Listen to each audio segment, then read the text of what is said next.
প্রিয় দেশবাসী এবং দেশের বাইরে যারা আছেন গরু প্রেমিক আমার ভাইয়েরা, আসসালামু আলাইকুম রহমতুল্লাহি ওয়া বারাকাতুহু।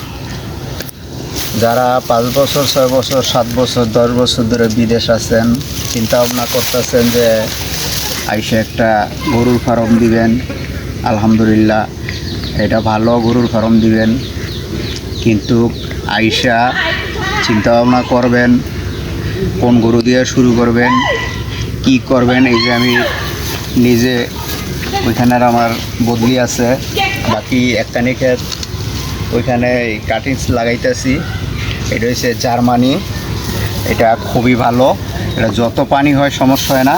আর একটা গাছের যে অবস্থা, এটা আমি আরও প্রায় 2-3 ফুট ইয়াতে রাইখে আসছি, খেতে রাইখে আসছি। এটা বিশাল বড়, অনেক বড় হয়, গরুর জন্য খুবই ভালো। তো যারা আগে চিন্তা ভাবনা করছেন যে আইসা গরু পালবেন, যদি অভিজ্ঞতা না থাকে কমপক্ষে 1 মাস ঘুরবেন, বিভিন্ন ফার্মে 1 মাস ঘুরবেন, ফার্মে ঘুরা পরিস্থিতি বুঝবেন, ছোট গরু দিয়ে শুরু করবেন। সবচেয়ে আগে আপনি নিজে কাজ করবেন, রাখালের উপরে কোনো ভরসা করবেন না। হ্যাঁ, রাখালের উপরে ভরসা করবেন, রাখালে ঘাস কাটবো, ঘাস নিব, আনবো, গরুরে গোসল টোসল করাইব, প্রত্যেকটা কাজেই আপনি তার সাথে থাকবেন। যদি সময় না দিতে পারেন তাহলে আপনার গরুর সেক্টরে লস হবে।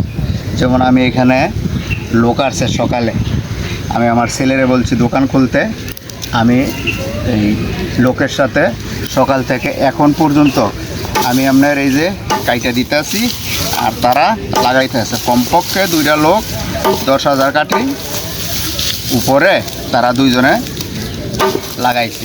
যে ওইখানে 1 বিঘা ক্ষেতের মধ্যে তারা কি লাগাইতে আছে। কাজেই আপনি শ্রম দিতে হবে, শ্রম না দিলে হবে না। যদি শ্রম দিতে পারেন তাহলে আপনার গরুর সেক্টরে আসবেন।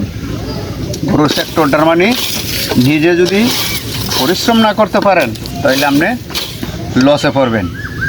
আর যদি লসে পড়েন তাহলে আপনি আর মন মানসিকতা নষ্ট হয়ে যাব, তখন আর আপনি এই কাজ করতে ভালো লাগবো না। এই যে আমার ভাইয়া আছে, সমস্ত কাজ করে, আমার টুপি থেকে যা কাজ আছে এই ভাইয়া করে। এই যে খুব মনোযোগ দিয়ে কাজ করতেছে, অনেক বছর ধরে কাজ করে, খুব মনোযোগ দিয়ে কাজ করে, সততার সাথে কাজ করে।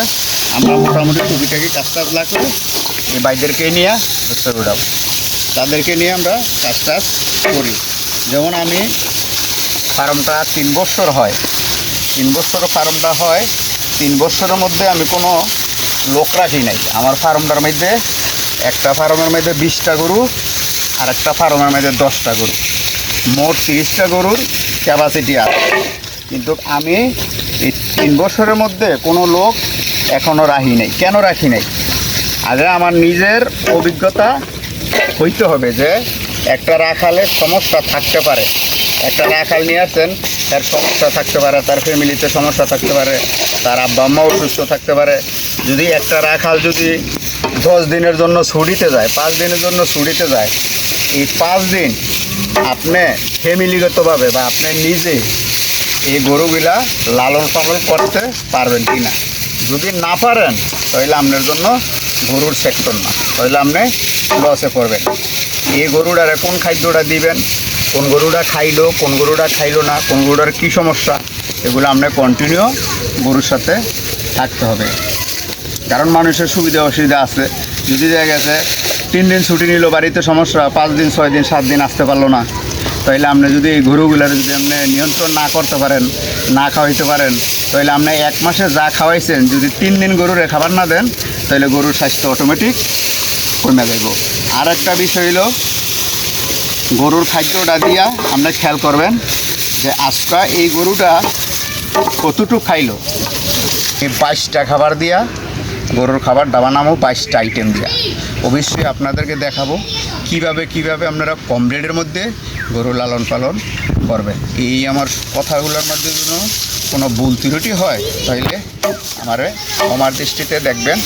আর বাজে কোনো কমেন্ট আপনারা করবেন না। আমরা গ্রাম দেশের লোক, আমরা কথাটা ওরকম হয়তো গুছাইয়া বলতে পারি না, বাজে কোনো কমেন্ট করবেন না। এটা হলো আপনাদের কাছে রিকোয়েস্ট। আমি যতটুকু জানলাম আপনাদের মধ্যে পেশ করলাম।